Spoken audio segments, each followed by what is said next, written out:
Informes.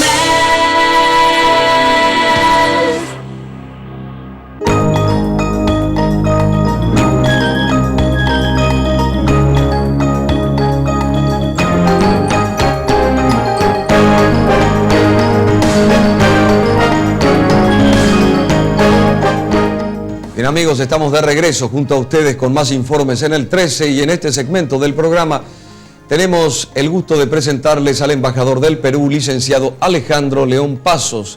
Con el señor embajador quisiéramos charlar sobre muchísimos temas, pero vamos a ver si nos da el tiempo, podrá hacerlo. Pero antes que nada le agradecemos su presencia esta noche aquí, embajador.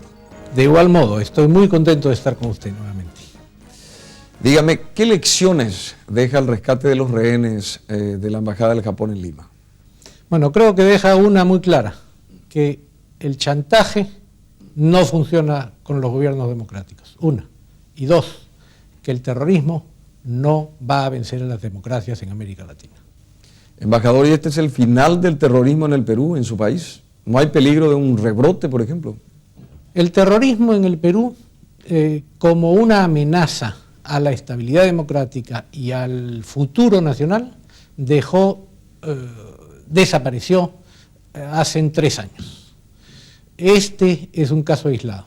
Eso no quiere decir que no puedan haber otros casos. Nadie puede decirlo, ni en Lima, ni en Nueva York, ni en Londres, ni en Tokio. En este caso, el rescate de Lima, embajador, hay versiones que indican que el propio presidente Fujimori dio orden que no quede ningún terrorista con vida en esa embajada. ¿Es cierto esto? Absolutamente falso. Lo que ordenó claramente el presidente Fujimori es que se liberaran a todos los rehenes. A todos los rehenes y que no se perdiera la vida de uno solo. Fatalmente, así fue, pero en el trayecto de la Embajada del Japón al hospital militar murió uno de los rehenes. Y en este momento tenemos en el hospital militar todavía a 14 civiles, a 10 comandos y entre ellos al canciller Tudela. Embajador, ¿se puede entender que las negociaciones con el MRTA eran pura estratagema mientras se orquestaba la verdadera acción militar? Yo creo que ese es algo que no debe caber en la mente de nadie. ¿Y por qué?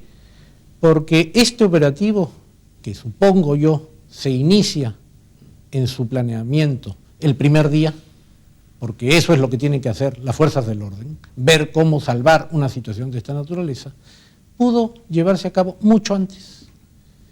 ¿Por qué es que se esperaron 4 meses poniendo en peligro día a día la vida de todos? ¿Y quiénes eran todos? Gente del más alto nivel político y familiar de los más altos dirigentes del Perú. Un hermano del presidente, 2 de sus ministros, muchos viceministros y gente de gran poder económico y político. Eso es lo que no nos explicamos. ¿Cómo se esperó tanto? 4 meses. ¿Por qué tanto tiempo? Porque se creía que podíamos lograr una solución pacífica. Porque se quería lograr una solución pacífica. ¿Por parte del gobierno? Por parte del gobierno y por parte de los terroristas. Ah, también creían seguramente, porque si no eran simplemente locos. Y tengo la impresión que eran delincuentes, pero no locos. ¿Considera usted que fue una masacre lo que hicieron las tropas del gobierno del Perú contra los terroristas?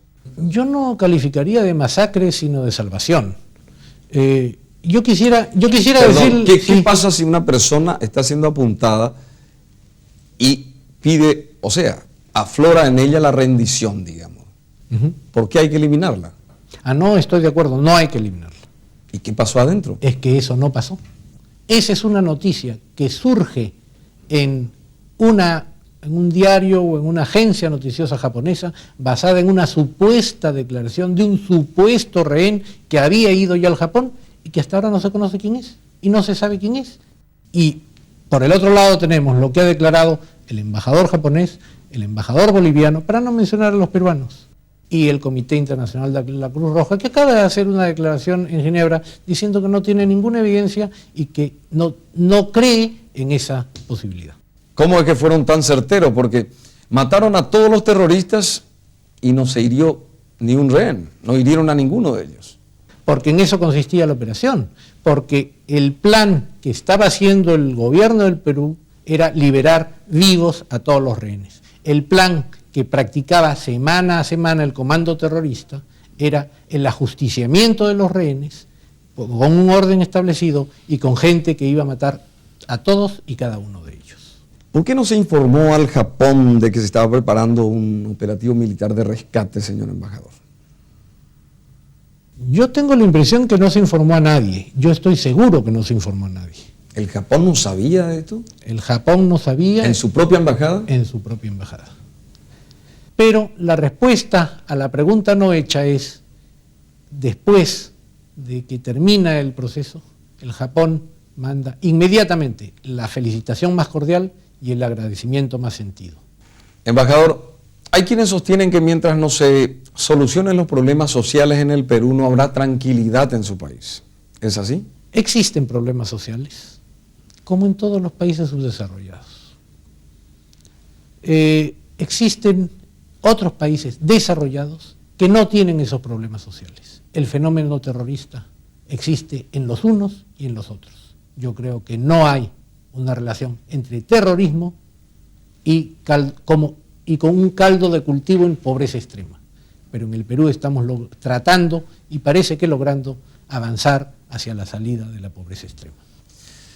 Se considera que este es un rotundo triunfo por parte de Fujimori. ¿Apunta esto a una posible reelección en el 2000, embajador? Yo creo que son dos cosas, dos preguntas en primer lugar. ¿Es un triunfo político? Sí. ¿Se buscó ese triunfo político por el triunfo político? No. Ahora, ¿apunta esto a una reelección de Fujimori en el 2000?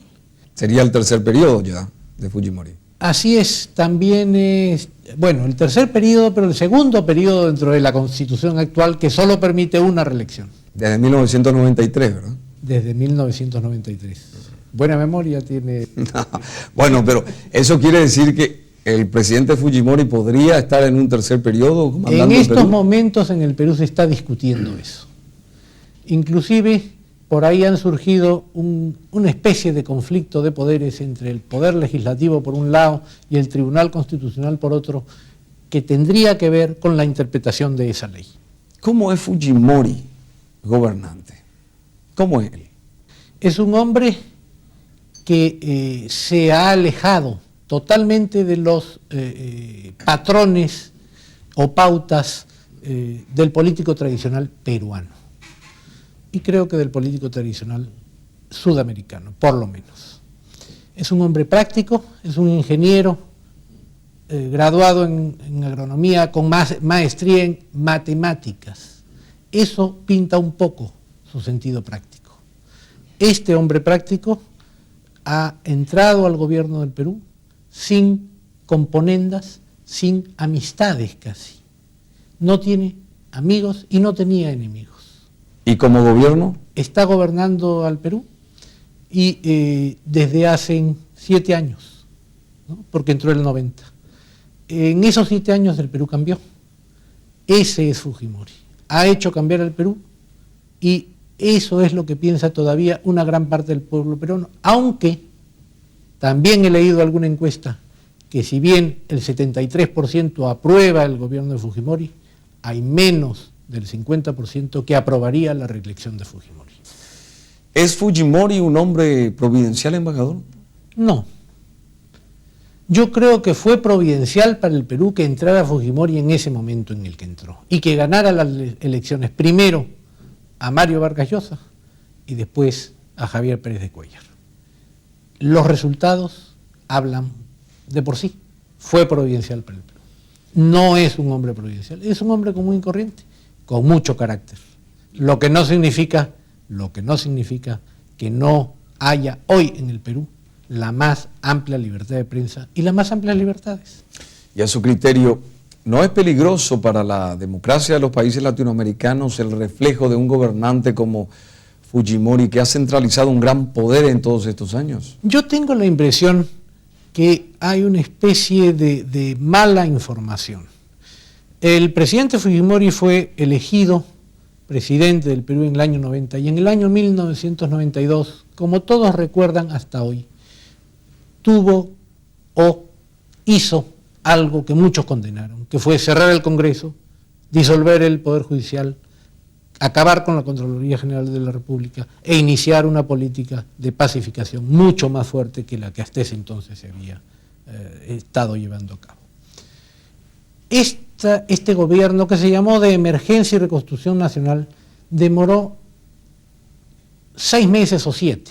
Después vinieron las elecciones y después hubo varias elecciones. Pero es todo el periodo primero de Fujimori, podríamos considerar que se encuentra en alguna medida manchado para el demócrata puro.